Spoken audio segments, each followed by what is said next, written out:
So, today's lesson is surds and indices.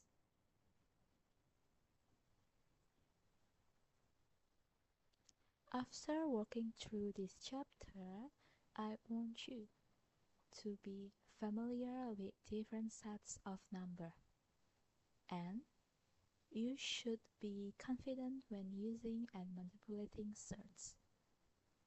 Also, you will able to rationalize the denominators of fractions involving surds. And last, I want you to be familiar with the laws of indices. Okay, so there are several sets of numbers. First is natural or counting numbers. And these sets of number including 1, 2, 3, 4, 5 and continue to more bigger numbers. And integers is the set of whole numbers from negative infinity and until positive infinity. Real numbers is the set of numbers that correspond to all points on the number line. So real numbers including rational numbers and irrational numbers. Rational numbers can be expressed as fraction p over q, while irrational numbers cannot. Okay, so back to our topic today. There are surds and indices. But what is surds? Surds is the plural of surd, and indices is the plural of index. What is index? To know what is actually index, first, if I want you to write down the product of number d 25 times, what would you write? Of course, the first thing that we did is to times the number d for 25 times. In mathematics, we write down it like this: d to the power of 25. D is the base. The number d is the base, and the number 25 is the index, or the power, or the exponent. In this lesson, we call it index. So, what is surd? Surd is roots that cannot be expressed as rational number. For example, in mathematical language, it is written like this: roots a cannot be expressed as rational number. For example, of surd is square root of 2, cubic roots of 7, and 4 roots of 11. These three cannot be expressed as P over Q. So they are the example of surds. Okay, so there are several laws of indices. First, a to the power of m, if we multiply it with a to the power of n, we can find the result by just adding the power. So because we multiply the same base of number, the result is a to the power of m plus n. For example, 2 to the power of 3 times 2 to the power of 4, we can see that the result is actually 2 to the power of 7. And we can simplify the counting by just adding the power. So 2 to the power of 3 plus 4, that is 2 to the power of 7. Second law is a to the power of m divided by a to the power of n. Because they have same base number, we can just minus the power. Okay, so a to the power of m divided by a to the power of n is equal to a to the power of m minus n if m is bigger than n. So if m actually smaller than n, the result will be 1 over a to the power of n minus m. And if m equals to n, the result is only 1. For example, 6 to the power of 4 divided by 6 to the power 2, because they have the same base number, that is 6, we only need to minus the power. So 6 to the power of 4 minus 2 equals to 6 to the power of 2. Next laws of indices is if a to the power m got powered again by n, the result is a to the power m times n. So we only need to multiply the powers. The inside power times the outside power.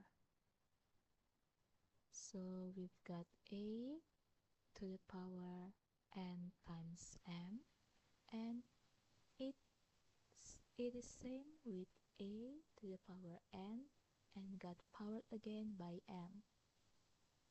For example, if 5 to the power 2 got powered again by 3, the result is equal to 5 to the power 3 times 2, or 5 to the power 2 times 3, which the result is the same, that is 5 to the power 6. Next result is if there are 3 numbers that got multiplied first and then got powered by n, it is equal to a to the power n times b to the power n times c to the power n. So the power is become theirs one by one. For example, 14 to the power 2, because 14 can be written 2 times 7, then 14 to the power 2 is equals to 2 to the power 2 times 7 to the power 2. Also, this laws is applied the other way around. So if we have 5 to the power 2 times 3 to the power 2 times 2 to the power 2, we can write it like this: 5 times 3 times 2 to the power 2, which is equals to 30. 5 times 3 times 2 is 30 to the power 2. Next laws of indices is if a to the power m equals to a to the power n, then m equals to n. And if a to the power m equals to b to the power m, then A equals to B. So we can see that if an equation have the same number of base, so their power is same too. And if the equation have same number of power, number of exponent, so their base should be same too. For example, we have here 2 to the power x equals to 64 to the power x minus 3. We can make the 64 become 2 to the power 6. And based on the laws before, if we have powers inside the bracket and power outside the bracket, we multiply them.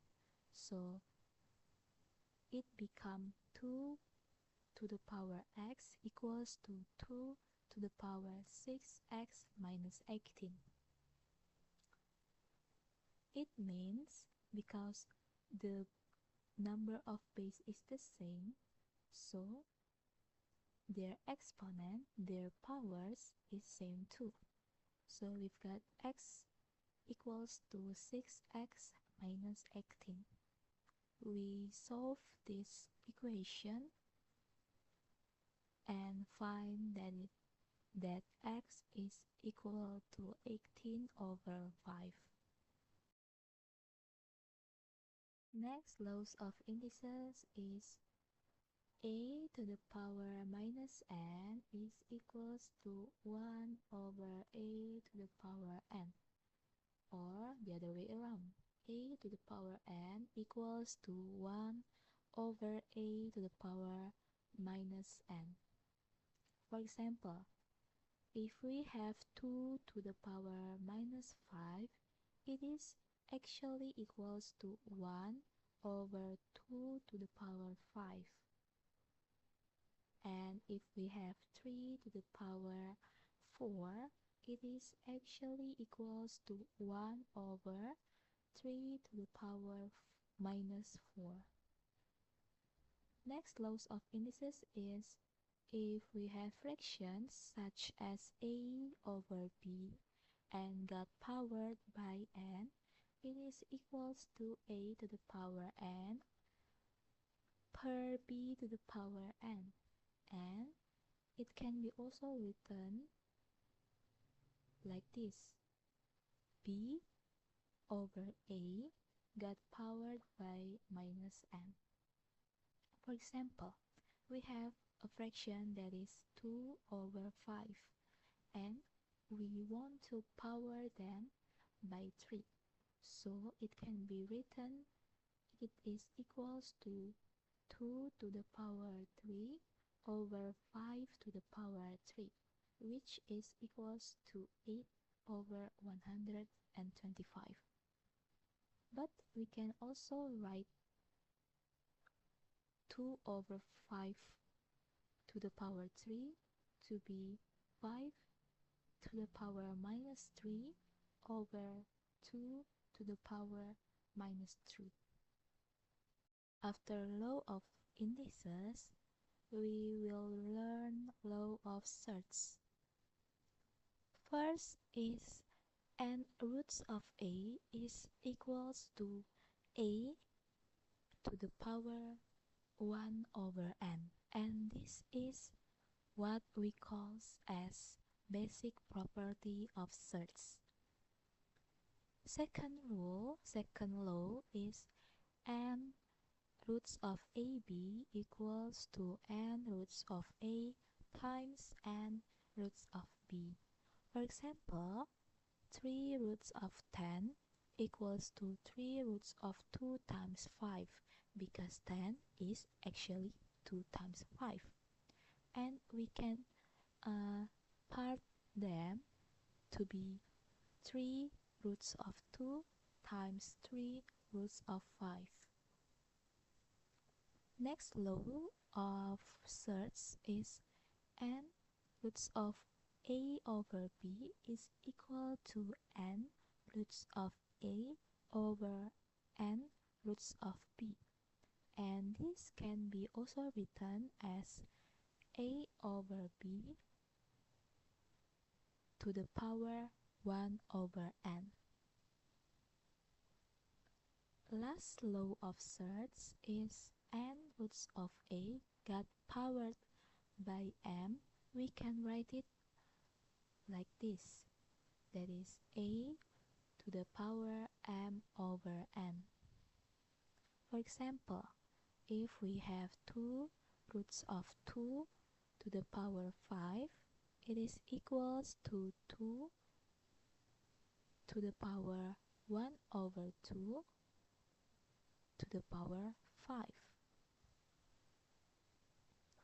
and it is equals to 2 to the power 5 over 2. Okay, thank you for watching. Hope this helps you.